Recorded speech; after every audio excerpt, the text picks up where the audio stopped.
Well, we're still in Cape Town for this episode of Stable Talk, and we're here at the Philippi Training Centre, and a beautiful morning greets us. Yesterday we were here to film some cutaways earlier on, and there was an incredible rainbow in the sky. Joey Ramsden claimed that the end of the rainbow stopped at his stable, but I thought it stopped right here at Brett Crawford's stable. Well, I think you're 100% right, Jimmy. I think there's a pot of gold in Philippi, and obviously we come into our summer season, and luckily the stable's got a few possibly exciting prospects for the season.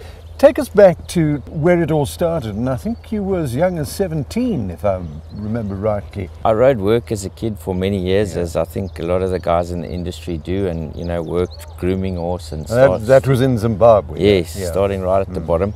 And obviously I was an assistant in Zimbabwe for a few years. Actually worked for Neil Bruss for a while, and then moved to South Africa, and was fortunate enough to get a job with Mike Tekock when Mike basically had just started training, and already you could see that the man knew exactly what he was doing, and so it was a nice grounding before coming to Cape Town. And I worked for Eric Sands for many years.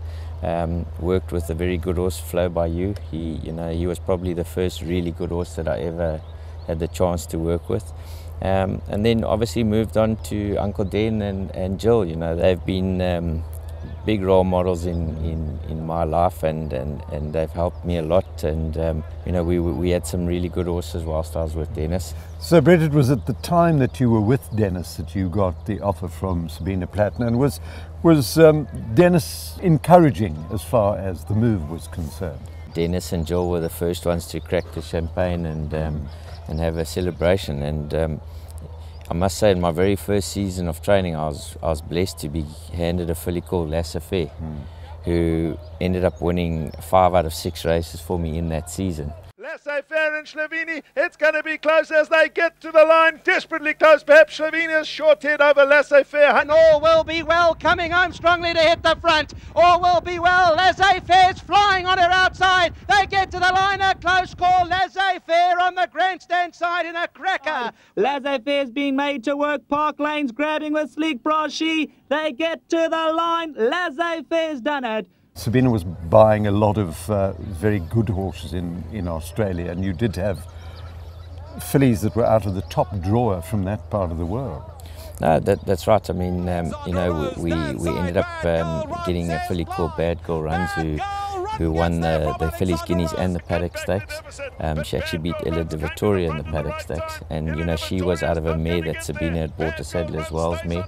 So it was a huge opportunity for me to work with some of the pedigrees, and obviously then came Angus, and he was just a really good hard knocking handicapper, and his first attempt in the Met he ran 3rd. He got beat by Polo Classic and Grand Jete, and then he went to Durban and he ran in the July, and he got beat to Shorthead in the July by Epitombi, who's probably the best filly South Africa's seen in I don't know how many years. Winning the July as a 3-year-old. But then, he had his rewards. He came back to Cape Town the following season, and he won the Met, and he won impressively. Angus has kicked clear inside the final 200. Eventuality's out after him with Centre Fire along the inside, but Angus is in full cry. Here comes Free My Heart with a rush up the outside, but Angus is hanging tough, and Angus goes on to win the JMP Met. Free My Heart in second. But times changed. You moved on and came straight here to Philippi. That's right. I came straight to Philippi. It was the only training centre that had some boxes for me at the time. Was very fortunate within 2 years of being on my own to be afforded a horse like Jackson, and a filly like Thunder Dance, who's also a dual Group 1 winner. And obviously, that all comes from the faith and trust that you get from your clients. Thunder Dance has put her head in front, and Thunder Dance, the 3-year-old, goes on to beat Beach Beauty. But it's Jackson who's claiming the advantage. Variety Club has no answer, and Jackson is storming home. Jackson draws off to win the Derby in great style from Variety Club. Jackson now strikes the lead. White Line Fever tries to run on, but Jackson's got them all stone cold in the Daily News, and Jackson's impressive. Vettel fights back for second. Here's Jackson with fire in his eyes, and it's Jackson the last 100 like a ball of fire wanted. Silvano's Jet second, maybe Jet Explorer third in a photo with Blaze of Fire, but the big man is back, Jackson, and he's come through to conquer this field. You've left him, I understand, to winter with Dennis Dry, who's one of your old mentors. What are the plans for Jackson? When are we going to see him here in the Cape? Jimmy, that's exactly right. You know, we've had quite a severe winter, and you know, after he won the Champions Cup, the decision was made that he would winter a lot better in Durban, where he gets a bit more sun on his back, and I think it was definitely the right decision. So, you know, he's missed all the rain and the mud that we've had, and he'll be coming back at the end of September, beginning of October. He'll be coming down with Dennis's horses, and he'll start his prep from there. His first run looks like it's only going to be at the end of December. So he's got a lot of time to settle in back at home. You know, with the increase in merit ratings across the board now, they've got him off a rating of 124. So it would make no sense but to run him anywhere except weight for ages. So, you know, the Diadem is the first weight for age that comes into play. It's a 1200, and he showed in the Mercury Sprint that 1200 meters is fine for him, and especially a Kenilworth 12, I think it's a tough 1200. So that's where he'll start his campaign, and then that'll lead him into the Queen's Plate, and then ultimately into the Met, which is, you know, his real distance, 2000 meters. There was talk of his being retired as a stallion. Any chance that he would see him going overseas?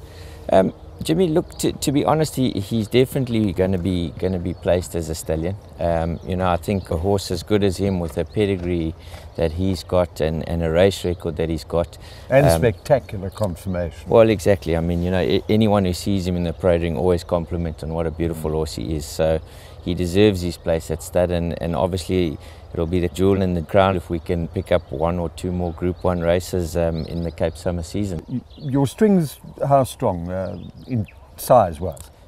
Jimmy, we're close to around 70 horses. That's where we're sitting at the moment. Which is the ideal for you, would you say? Well, look, I mean, you know, at the end of the day, it is a numbers game. We all know most horses, you know, where they end up and how many races they win. So you need to be replenishing stock all the time, and as long as you can keep, you know, bringing in at least in my stable a good 20 to 25 yearlings a year, then you can sustain. You've got a chance of finding on those Group 1 winners, which is what we're in the game for. This year it looks like we've got one or two young exciting prospects that have only had a handful of starts. You know, De Kock is a young horse that Mary bought for me at Nationals. He's by Dynasty. No, I think he's a horse that we can follow for the rest of the Cape season. I do believe he's got potential. He's the most amazing looking horse. He's got a wonderful nature. He just does everything right, and you know, from a trainer's perspective, that's what you want. And De Kock is coming home strongly in race 2 and drawing away in the closing stages. De Kock too good here. Once he found room, he breezed on by, and De Kock has stormed home to win race 2. So, Brett, this fellow is De Kock, and undoubted ability. Yes, I mean, Jimmy, you know, he's a young horse. He's a maturing horse. I must say he's a pleasure to work with. He's a very athletic horse. He's always shown from day one that he had something. He's only had the 3 runs to date, and his last run on Saturday in the sophomore I thought was a very good run. He, you know, he didn't get beat that far. I think the winner is a very smart horse, and this horse obviously looking for a lot further. And I do feel that he's a horse that we'll see the best of in a further 6 months' time. His immediate goal could probably be the Cape Classic at the end of October, and then after that, you know, either the Selangor or hopefully the Guineas, and you know, possibly the Derby if all goes on track. When it comes to your feeding regimen, Brett, you are working horses in this deep, heavy sand, and they're consuming tremendous amounts of energy. Does that impact on the type of feed that you dish up to them?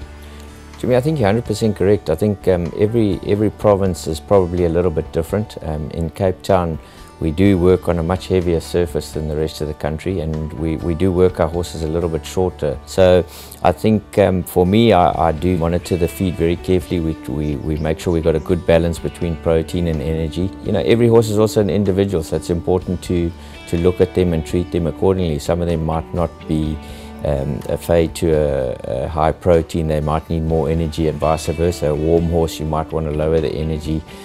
So that's why we're confident when we feed EPOL. I've fed them now for many years, and you know, they've got a fantastic nutritional support system where you can query anything and even ask to possibly change diets for certain individuals. And for me as a trainer, that's very important, because it's just something that's one thing less to worry about. I'm a firm believer in what you put in is what you get out, and where we're standing at the moment is the engine room to your success, and without a good intake, you're going to run into trouble. Well, this is the time when we take a moment or two to examine the EPOL hint of the week. The energy requirements for work take precedence over the storage of energy as fat in the body. Animals not fed enough to maintain body weight will use the energy stored in body tissues, including muscle glycogen stores, to meet energy requirements for work. You should increase the energy density of the diet to meet the extra energy requirements, or your equine athlete will start losing body mass and muscle. So Brett, this is Captain America, and he's bred obviously on that already proven Al Mufti Fort Wood cross. You know, I've got two Captain Al's out of Fort Wood mares, and I must say they're both very nice horses, lovely temperaments, scopy horses. So I do think that it's not a bad nick at all. He won on Saturday and put in a storming finish, because the Needham's horse, Robertson, looked as though it was all over. I mean, he built up quite a big lead. Is that his normal style of running? Jimmy, you know, he's lightly raced. He only had 3 starts. That was only his second start around the turn, and his previous start was 1400, where he led start to finish. So, you know, the objective on Saturday was always to drop him out and let him run on, which he did. And you know, he won a really nice race, and he's a horse I think is going to eventually look for 10 furlongs. We're going to give him a bit of a break now, but he does qualify for the Ready to Run Cup on the 23rd of November. It is a 14, so it might be a little bit on the sharp side for him, but I would think, you know, for the purse that they're putting up, you know, 2 million rand, it's an attractive stake. The type of horse that will run in the Guineas, run in the Derby? Well, you know, Jimmy, as a 2-time winner, obviously he's still got a long road ahead of him, but yeah, he's going the right way, and I do think at the end of the day, you know, 10 furlong Derby distance is probably what he's really looking for. So if all goes well, you know, the big goal would probably be to try and get him towards the Derby, but you know, he's got a long road to travel before he gets there. Brett, we've been taking up a bit of your time this morning, I'm sorry about that, but you do have very able assistants. That's right. I mean, I think it's the key to any good yard. You've got to have a good staff behind you, and I've been very fortunate that Barry joined me nearly 3 years ago, and you know, he's been in the game a long time. He understands the game well, and he's got a passion for the game, and I think that's the biggest asset, is an assistant who loves his job. As well as, you know, I've got a staff complement of 30 grooms, and I've got 2 very good head grooms in Sibasisa and Spider. And funny enough, Spider actually worked with me when we were at Mark de Kock. We were both a lot younger then, but we've known each other for many years. But the other thing is, now you've you lost Carice, but you put Carice on the map, so to speak. You're quite right. You know, he's a very, very able young man. He did the stable proud. He had 5 Group 1 winners for us, and he's just, you know, he was a pleasure to work with. And I have no doubt that he'll do exceptionally well in Hong Kong. He's already started his first ride, his first winner. So I think he's got a lot to look forward to. Now Glenn Hatt is now your stable jockey, and you've already struck up a good relationship. Yeah, well, funny enough, Glenn rode a feature winner for me when I worked for Sabina. He won the Tabanchu Sun for me in Bloemfontein many years ago, on a horse called L'Esperance. So, you know, Glenn's ridden for me from time to time. You know, he's a great jockey. He's a natural lightweight, and I think more importantly is he gives amazing feedback in the mornings. And you know, that's all key to success. You know, when you're doing the right things and you're getting the feedback from the saddle. And you know, I'm just very privileged to being able to attract him to ride for us, and you know, hopefully we can grow from strength to strength. Wonderful chatting to Brett Crawford. But he's a man who's going to have a lot resting on his shoulders during the forthcoming months when the superstar Jackson returns to the fold. You can join us again in a fortnight's time on the Stable Talk. In the meantime, if you've missed any of our Stable Talk programs, you can catch up with them by going to our page on Facebook.